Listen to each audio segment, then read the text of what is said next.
Spalio 7.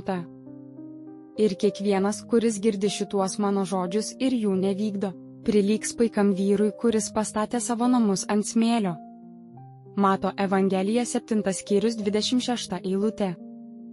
Viltis pastatytos ant viešpaties pažadų, kurių nelydi darbai, yra viltis pastatytos ant smėlio.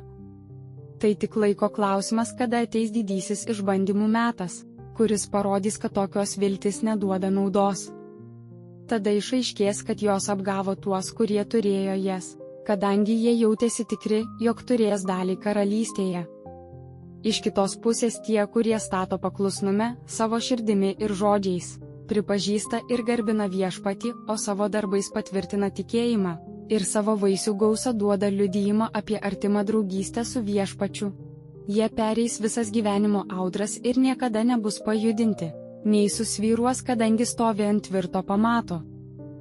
Jėzaus pasakymai ir Biblijos mokymai – tai yra tokie patys mokinimai, kadangi Dievas šventąjį raštą davė per savo sūnų, ir tuo met, kai jis egzistavo dar prieš ateinant ant žemės, ir tuo metu, kai buvo ant žemės. Girdėti jo posakius reiškia juos suprasti. Reaguoja į juos tik nuolankus.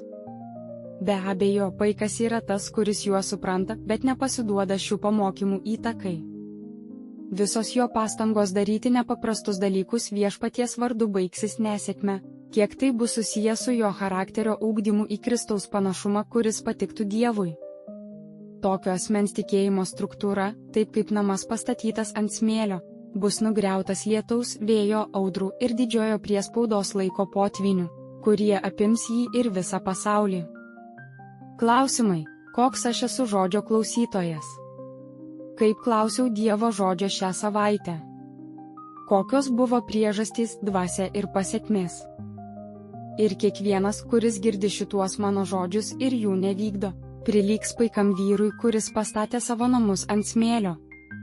Mato Evangelija 7 skyrius 26 eilutė.